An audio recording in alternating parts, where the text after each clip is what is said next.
과학톡 최미영입니다. 동일본 대지진이 발생된 지 7년이 넘었습니다. 지난해 포항 지진까지 우리나라도 더 이상 지진으로부터 안전한 나라가 아닙니다. 지진이 발생하면 막상 어떻게 해야 할지 아직 지진 상황에 익숙하지가 않아서 당황하게 될 텐데요. 좀 더 구체적인 대비와 교육이 필요한 시점입니다. 오늘 과학톡에서는 지진이 왜 자주 발생하는지 대응 요령과 함께 자세히 알아보겠습니다.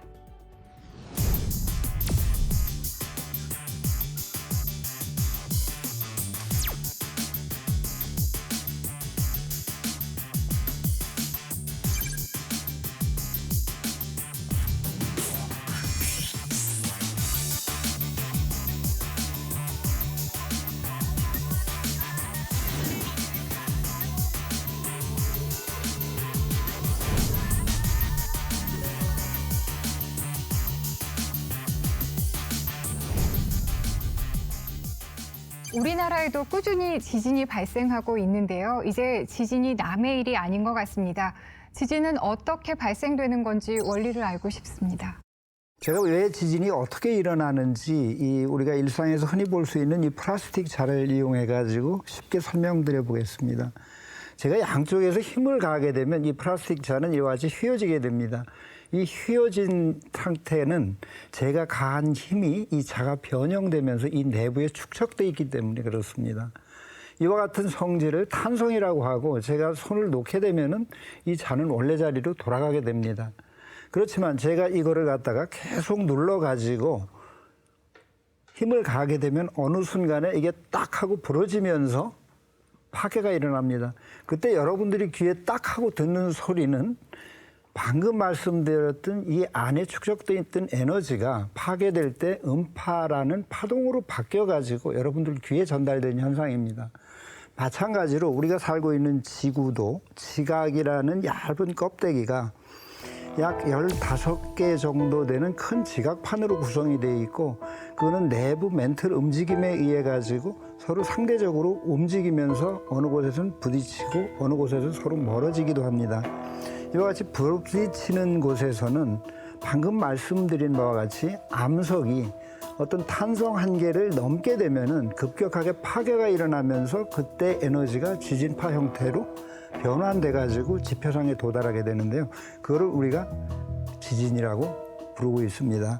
박사님들께서는 혹시 지진을 직접 겪어보신 적이 있으신가요? 최은석 박사님 어떠세요? 예, 저는 작년 11월에 이제 포항 지진 났을 때 제 연구실이 3층에 있었는데 갑자기 그냥 그 의자 밑에 저는 조그마한 바퀴가 달려 있는데 의자가 앞뒤로 이렇게 움직이면서 바로 이제 지진 났다는 거를 알게 됐는데 정말 참 이제 당황스럽더라고요. 이러다가 이게 그 창문으로 떨어지는 게 아닌가 하는 그런 겁도 나고 그래서 바로 그 의자에서 일어나가지고 이제 바깥으로 나간 적이 있었는데 그러면서 그런 생각을 했어요. 3층에서도 이 정도인데 고층 빌딩에 있는 사람들이 이걸 느꼈다면 얼마나 무서웠을까 하는 그런 생각을 한 적이 있었습니다. 많이 놀라셨을 것 같아요. 예. 네. 한선호 박사님께서는 혹시 지진을 느껴보신 적이 있으신가요? 저는 그 일본의 고베 대지진 났을 때 그때 마침 일본에 살고 있었어요.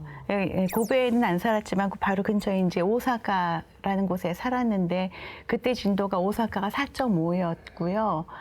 새벽에 갑자기 막 집이 흔들리면서 물건들이 떨어지고 그래서 너무 놀랐던 기억이 나는데 일본은 지진이 일상적으로 일어납니다. 그래서 고베의 참상이 텔레비전에서 보여지는데 실제로 공포는 그때 찾아오더라고요. 저런 게 내 옆에서 일어났구나 하는 그 공포가 참 대단했던 것 같습니다. 당분간은 제가 아파트 문 닫으면서 흔들리는 소리에도 깜짝깜짝 놀랐던 기억이 나요. 우리나라는 어릴 때부터 배울 때 지진이 안전한 나라라고 그렇게 배웠지 않았습니까? 그런데 어느 날 저도 경주 지진 뭐 일어나고 그랬을 때 아파트가 꽝 소리 나더라고요. 처음엔 지진이라고 도저히 생각 안 하고 뭐 어디 잘못돼가 뭐 대포가 터졌나 뭐 이런 생각을 많이 했어요.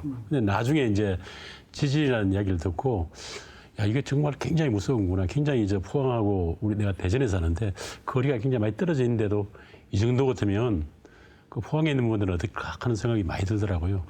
다들 지진에 대한 경험이 있으시네요. 네, 이 지진 일어난 곳에서만 발생을 하는 건가요? 반드시 그렇지는 않습니다. 그 전 지구적으로 볼 때 물론 지진이 안전한 지역도 있습니다. 물론 아프리카 일부 지역이라든지 카나다라든지 시베리아라든지 그렇지만 판과 판이 만나는 지역하고 그 내부에서도 항상 지진이 언제든지 어느 곳에서 발생할 수 있기 때문에 특정한 지역에서 난다는 생각은 버리시는 게 좋습니다. 그럼 저희가 이제 뉴스를 보다 보면 뭐 규모 5.5, 7.0 이런 식으로 규모에 대한 얘기가 나오거든요. 지진 규모 그리고 또 진도 이런 것들 어떻게 다른 건가요? 지금도 보면은 일반인들이나 방송에서 보면은 그 가장 기본적인 용어이면서도 진도하고 규모에 대해서 좀 혼동해서 쓰는 분들이 많이 계십니다. 진도는 문자 그대로 내가 그 진동을 느낀 정도 또는 건물이라든지 어떤 구조물이 지진에 의해서 파괴된 결과를 우리가 봤을 때 평가하는 하나의 수단이고요. 용어고. 규모라는 거는 자연현상 중에서 우리가 지진리 같은 경우는 멀리에서 예를 들면 동일본 대진 2011년도에 그런 경우에 저희는 굉장히 큰 지진이었음에도 불구하고 서울에서는 아무도 못 느꼈어요. 그러면 느낀 게 없기 때문에 서울에서는 진도가 0입니다. 그렇지만 지진계는 그 멀리에 있는 진동을 감지했음에도 불구하고 그거를 규모라는 식으로서 우리가 지진파를 분석하게 되면은 일본에서 관측한 거와 동일한 9.1이라는 규모가 나오게 됩니다. 다시 말씀드리면은 지진을 보다 정량적으로 즉 과학적으로 이거를 갖다 분석하기 위해 가지고 만든 단위가 규모고 이는 1936년도 캘리포니아 공과대학의 카를 리히터라는 분이 캘리포니아 지진을 이용해 가지고 그 말하자면 지진의 세기를 정량화한 결과 그거를 우리가 지금 받아서 쓰고 있기 때문입니다. 그러면 이 지진 발생에도 일정한 패턴 같은 게 있나요? 전 지구적으로 보면은 매년 약 50만 번의 지진이 관측되고 있습니다. 현재 우리가 지표면에 설치한 지진계에 그중에 약 10만 번 정도가 일본에서 나기 때문에 일본은 굉장히 지진이 세계에서 가장 많이 일어난 지역이라고 할 수 있죠. 여러분도 뭐 이미 다 알고 계시는 바와 같이. 맞습니다. 지진은 특정한 지역에서 주로 일어납니다. 즉 판과 판이 만나는 경계 지역이라든지 판과 판이 멀어지는 경계선이라든지 쉽게 말씀드리면 태평양을 주변으로 우리가 흔히 불의 고리라고 하는 주변을 따라가지고 지진이 굉장히 많이 일어나고 그게 전 세계 지진의 약 80%를 거기 차지하고 있습니다.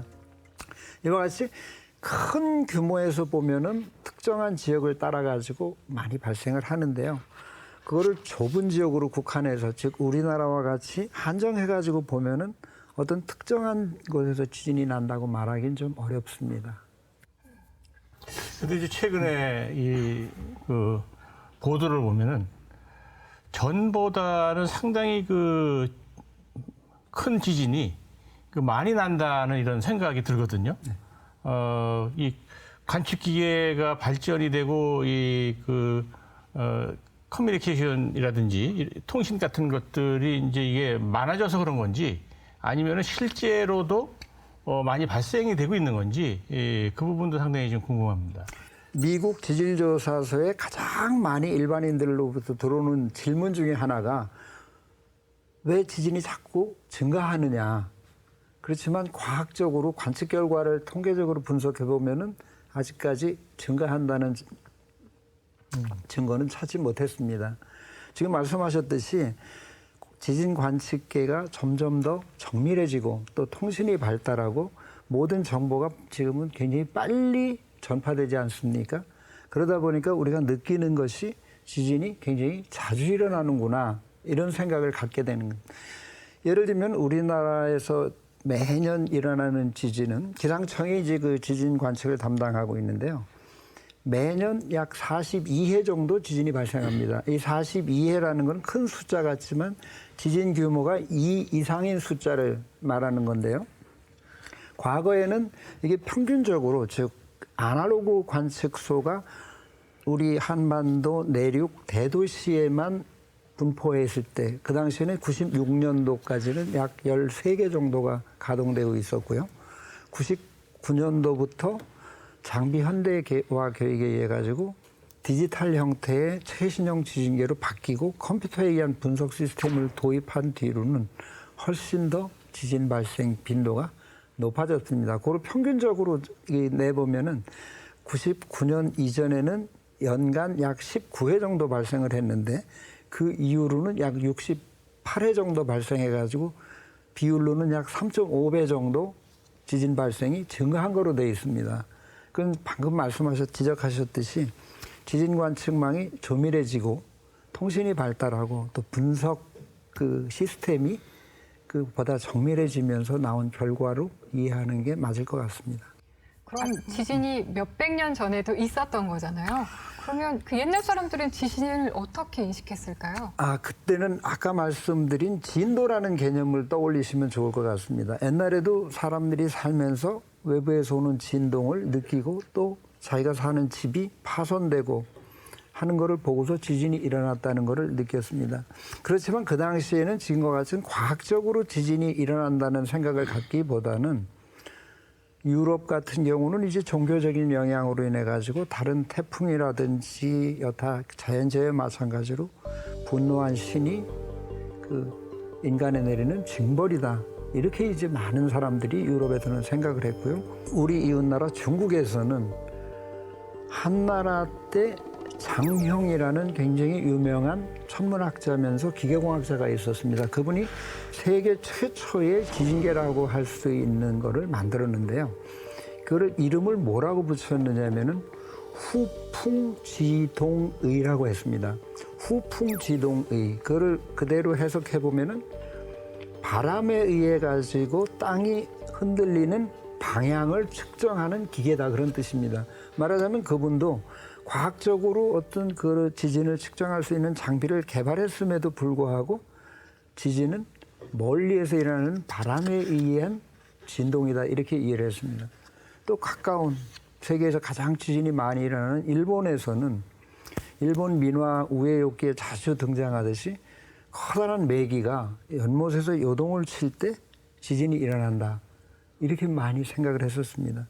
그렇지만 이제 현대에 와가지고는 여러분들이 다 아시는 바와 같이 판 구조론에 의해 가지고 우리가 사는 지각이 약 크게는 15개 정도의 그 판으로 구성이 되어 있고 작은 것까지 합치면 약 54개의 조각으로 이루어져 있는데 그 조각이 서로 밀거나 멀어지면서 지진이 발생한다는 즉 판 구조론이 1960년대 말에 확립이 됐습니다. 그 판 구조론에 의해서 그 판 사이에서 나는 것이 전체 지진의 80%라고 말씀하셨잖아요. 이 90% 이상이요. 네. 그런데 이제 판이 아닌 곳에서 우리나라에서도 이제 지진이 나는데 그런 것은 뭐 그 거대한 판은 아니더라도 우리 이제 활성 단층 이야기 굉장히 많이 나오지 않았습니까? 경주 네. 포항 지진 났을 때 그처럼 어떤 우리 내부에서도 작은 그런 균열을 낼 수 있는 단층 같은 것들이 있으면 그 지역이 지진이 많이 난다 이렇게 이해할 수도 있는 건가요? 맞습니다. 제가 처음에 이 자를 가지고 설명을 드렸는데요. 현재 이 자의 내부 상태를 저희가 정확히 알지는 못합니다. 만약에 제가 이렇게 힘을 가했을 때 이 가운데 어느 곳에 내부적인 결함이 있다 그러면은 거기에 힘이 집중되면서 먼저 파괴가 일어나겠죠. 마찬가지로 지금 한 박사님이 지적하신 바와 같이 우리가 살고 있는 지각 내부에도 이 지질학적으로 모든 곳이 균질하지 않기 때문에 서로 다른 지질학적인 그 지층이 만나는 지역이라든지 과거의 풍화작용이라든지 이런 거에 가지고 약한 부분이 있으면은 먼저 그 부분을 중심으로 지진이 일어나게 되고 거기는 아무래도 약하기 때문에 반복적으로 지진이 일어날 가능성이 많습니다. 우리가 그와 같은 단층선을 이제 지금 말씀하셨듯이 활성단층이라고 하고 지진학적으로는 굉장히 중요하기 때문에 우리가 그 원자력 발전소라든지 어떤 중요한 구조물을 세울 때는 반드시 그 주변의 지질학적인 조사를 통해 가지고 활성단층 존재 여부를 알아낸 다음에 건설을 하고 있습니다. 네, 전 세계적으로 지진이 어느 정도 발생이 되고 있나요? 전 세계적으로 매년 관측되는 지진 횟수는 약 50만 회가량 됩니다. 지구상 어느 곳에선가는 매년 규모 8 이상 되는 아주 큰 지진이 1회 정도 발생을 하고요. 규모가 7부터 8 사이 되는 그보다 좀 작은 지진은 약 15번 정도, 그리고 규모가 6에서 7 정도 사이 되는 것은 약 150번, 그리고 5에서 6 정도 되는 크기의 지진은 약 1,500번 정도 발생합니다. 그래가지고 그거를 전부 합해 보면은 약 1,600 몇십 번 정도의 그 지진이 발생하고 있는데요. 우리가 흔히 지진학자들이 피해를 유발할 수 있는 지진 규모의 가장 낮은 값을 5로 보고 있습니다. 그래서 5보다 낮은 규모의 지진에서는 실질적인 피해가 안 일어나고 5보다 큰 지진인 경우에 이제 피해가 일어나는데요. 그 1,600번 중에서 모든 게 다 육상에서 나는 건 아니고 바다에서도 많이 일어나기 때문에 실제로 매년 평균적으로 보면은 우리한테 인류한테 피해를 주는 지진은 약 100회 정도 일어나고 있습니다. 이제 우리나라에 대한 이야기를 좀 해봐야 될 것 같아요. 우리나라 지진학적 환경은 어떤가요? 판 구조론적인 입장에서 보면 우리나라는 유라시아판, 즉 유럽하고 아시아를 다 포함한 가장 큰 판의 동쪽 끝자락에 위치하고 있고요.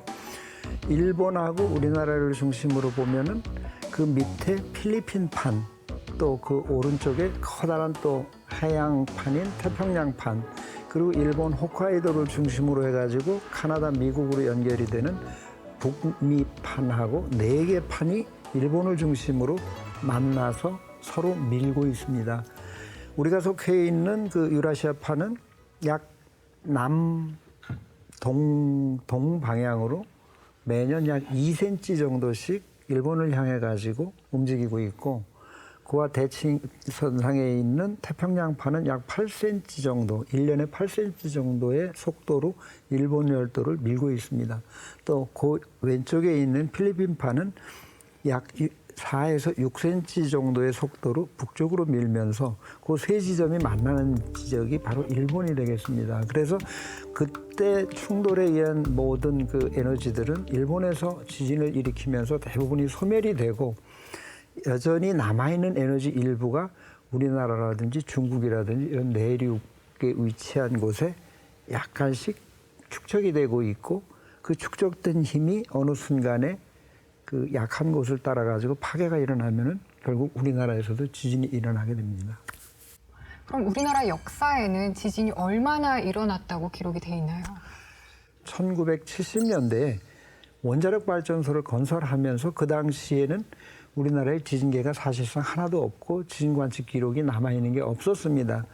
그렇지만 그 원자력 발전소의 지진학적인 중요성을 감안할 때 어쨌든 가장 안전한 추정값을 갖다가 구해야 되기 때문에 그 당시에 역사 지진을 가지고서 우리가 그 원자력 발전소의 기준이 되는 지진값을 결정하게 되는데요. 모든 역사서에 그동안 연구된 거를 다 합치면은 약 2,400회 정도 우리나라 역사적으로 지진이 발생한 거로 돼 있고요. 여러분들이 아마 그 조선왕족실록을 인터넷에서 바로 검색하시고 지진이라는 키워드를 치면은 약 1,899개가 뜹니다. 물론 그거는 그 한 지진에 대해서 2번 언급된 경우도 있기 때문에 그게 모든 횟수를 말한다고 볼 수는 없지만, 그와 같이 삼국사기라든지 고려사라든지 동국여지승남, 가장 중요한 역사서인 조선왕족실록에 나타난 그 지진을 분석한 결과 규모 3 이상 되는 지진이 약 1,600회 정도 기록이 되어 있습니다. 그리고 그 가운데 규모 6 이상으로 평가된 지진이 약 13번이 일어났고요. 또 규모 5에서 6 정도 되는 지진이 약 59회 우리 역사를 통해 가지고 발생한 거로 나타나 있습니다.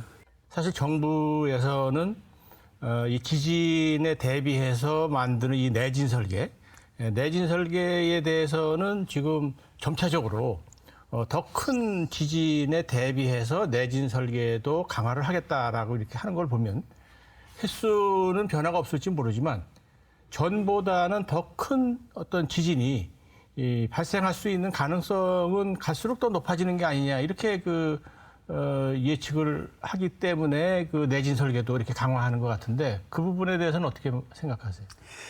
사실 지진학자들은 그 역사 지진을 근거로 해가지고 언제든지 우리나라의 규모 6, 최대 6.5 정도 지진은 언제 어디서든지 일어날 수 있다. 그렇기 때문에 그거에 대해서 대비를 할 필요가 있다고 항상 정부 측에 요구를 하고 학계를 통해 가지고 그런 그 연구를 많이 발표를 했습니다. 그럼에도 불구하고 정부의 인식이나 일반 국민들이 생각은 우리나라는 상대적으로 지진에 대해서 안전하다 하는 생각에 거기에 대한 투자나 어떤 대비를 소홀히 한 결과입니다.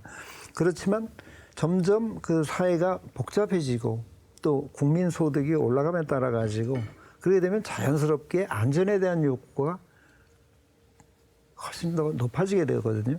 그러다 보니까 이제 그 우리도 정부에서도 투자를 해야 되겠다. 또 일반 국민도 지진도 일어날 수 있구나. 그런 생각을 하던 차에 2016년 9월 12일하고 작년 11월 15일에 경주 포항에서 지진학자들도 말은 그렇게 했지만 실제로 그렇게 가까운 시일 내에 그런 지진이 일어날 거라고 예측한 아마 지진학자들은 제가 생각할 때 없을 거라고 봅니다. 그런 지진이 발생하면서 훨씬 더 그 경각심을 갖게 되고 지진재해 대비가 굉장히 중요하고 현실로 다가왔구나 하는 그런 느낌을 받으면서 정부도 훨씬 더 투자를 확대하고 있습니다. 그동안에는 뭐 하여튼 여러 가지 이유로 우리가 그거를 등한시했는데 앞으로는 이 재난이 워낙 그 중요해지니까 이쪽 부분도 이제 강화를 하려고 하는 이런 경향으로 보면 되겠군요. 맞습니다. 실제로 그 이웃 나라 일본과 함께 지진이 굉장히 큰 지진이 많이 나는 대만 2016년 그 타이난에서 일어난 지진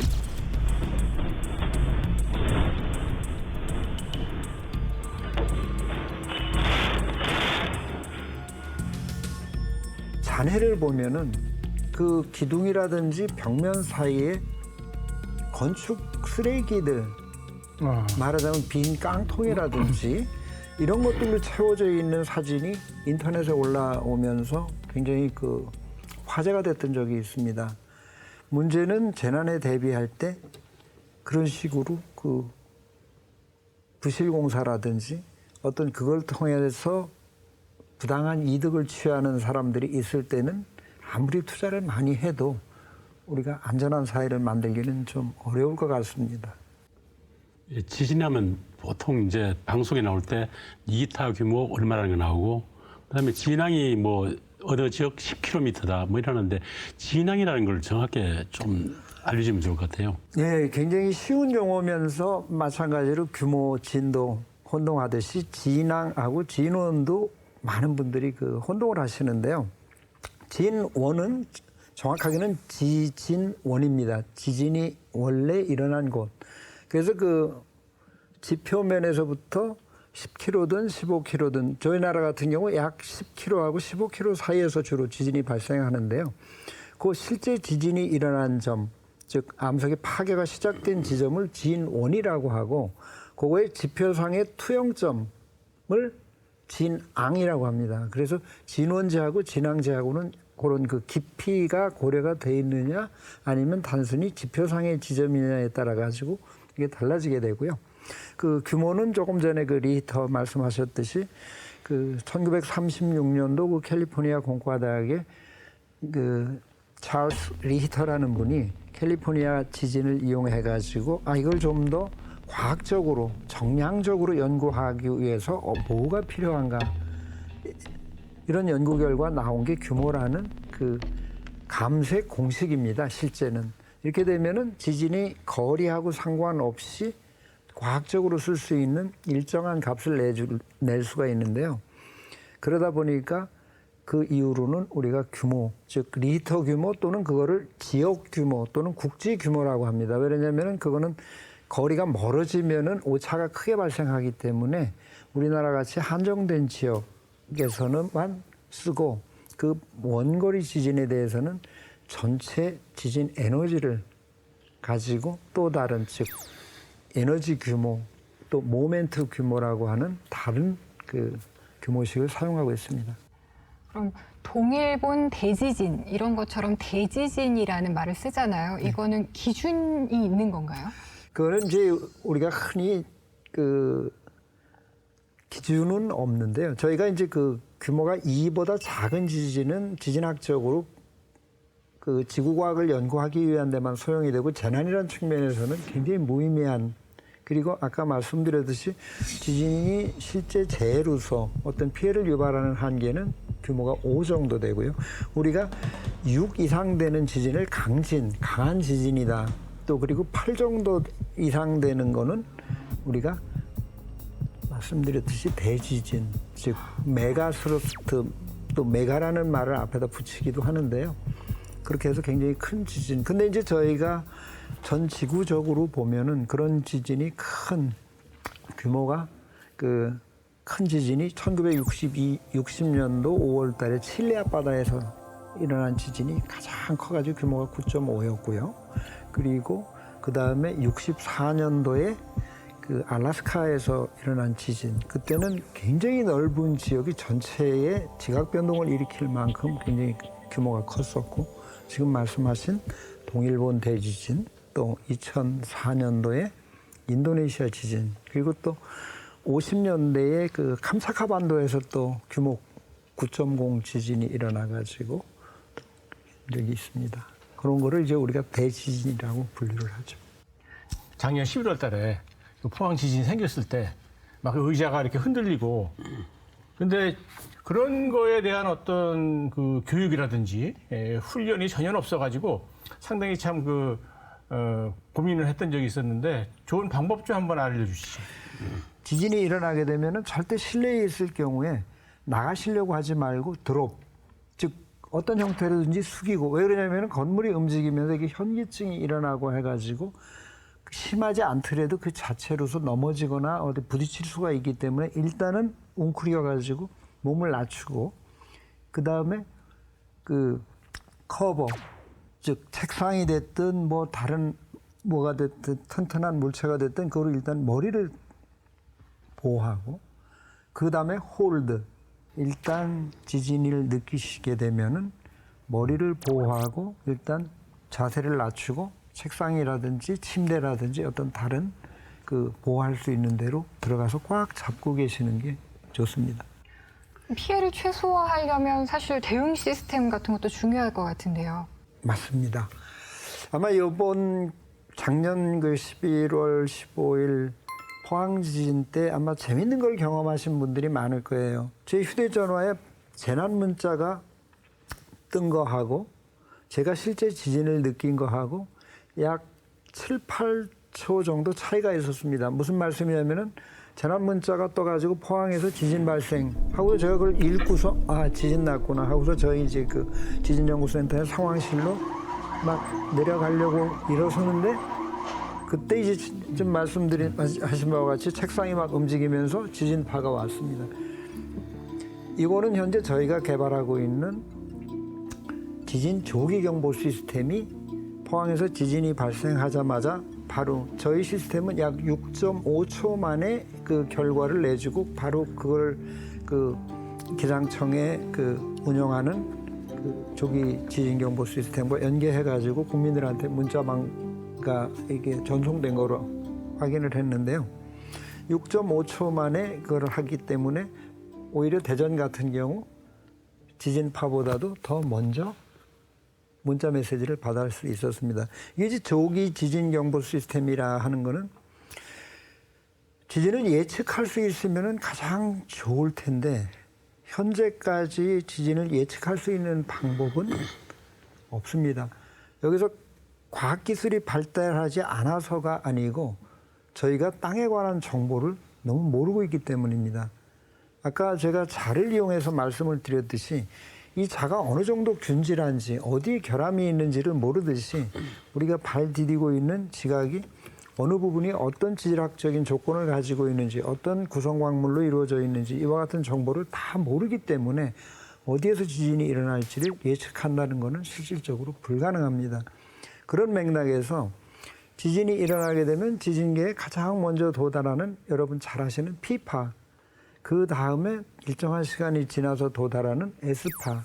이렇게 이제 두 개의 그 지진파가 존재하게 되는데, 물론 그 이후에 오는 표면파라는 또 다른 파가 존재하긴 하지만 P파를 제외한 뒤에 오는 S파와 표면파가 실제로 지진 피해를 일으키게 됩니다. 왜냐하면 P파는 진폭이 굉장히 작고 모든 에너지는 뒤에 오는 S파에 집중이 됐기 때문인데요. 이 전파 속도가 우리나라 그 현재 저희가 지진학에서 쓰는 모델을 보면은 약 P파 같은 경우는 초속 6.08 정도 킬로미터 초당 그 전파 속도를 갖고 S파 같은 경우는 약 3.56 정도의 속도를 갖습니다. 그래서 그 두 양자의 지진파가 전파되는 속도가 다르기 때문에 예를 들어서 저희가 현재 있는 세종시, 즉 대전 같은 경우에 포항에서부터 대전까지 거리가 약 180km 정도 되는데요. 그거를 제가 계산해 보니까 그 S파가 도달할 때까지 약 21초가 여유가 있습니다. 그렇기 때문에 저희가 6.5초 만에 지진을 감지했기 때문에 실제는 약 15초 후에 이론적으로는 15초 동안 이제 15초 후면은 대전에 지진파가 오겠구나 하고 저희가 어떤 대비를 할 수 있는 시간을 벌게 됩니다. 이런 개념에서 이제 그 저희가 연구하고 있는 게 그 조기 지진 경보 시스템이고요. 이걸 이용하게 되면은 일반인들도 심리적으로 먼저 문자 메시지를 받으면 조만간 지진이 오겠구나. 또 하나 더 중요한 거는 우리가 산업용이라든지 지하철이라든지 고속전철이라든지 이와 같은 것들이 대응할 시간을 그만큼 갖게 됩니다. 원자력 발전소를 중단한다든지 또는 고속전철을 그 서행시킨다든지 중단한다든지. 현재 그래서 저희는 그 조기 지진 경보 시스템하고 또 하나는 국가적으로 중요한 시설물, 고속전철이라든지 공항이라든지 또 가스 공급 시설이라든지 이와 같은 곳에 이 기술을 접목해가지고 큰 지진이 발생했을 때 좀 더 그 2차적인 사고가 유발되는 것을 막기 위한 그런 연구를 현재 많이 수행하고 있습니다. 그 스마트폰을 이용을 해서 지진을 더 빨리 감지를 할 수 있다고 합니다. 아까 P파, S파 말씀을 하셨는데요. 스마트폰에 지진 관련 앱을 깔아 놓으면은 P파가 왔을 때 전 세계, 그러니까 아주 광범위한 한 지역에서 가지고 있는 스마트폰이 동시에 GPS 신호가 한쪽으로 쏠리게 되면은 그것은 P파가 일어났다라고 판단을 할 수가 있다고 그래요. 사실 지진의 피해는 건물이 흔들리고 사람이 다치고 이런 것도 있지만 거기에 의한 어떤 부수적인 피해들, 뭐 가스 폭발이라든가 화재라든가 이런 것 때문에 사람들이 굉장히 많이 다치고 상합니다. 그래서 이런 그 지진을 조기 경보를 해서 이 조기 경보된 것이 IoT와 연계가 되면은요.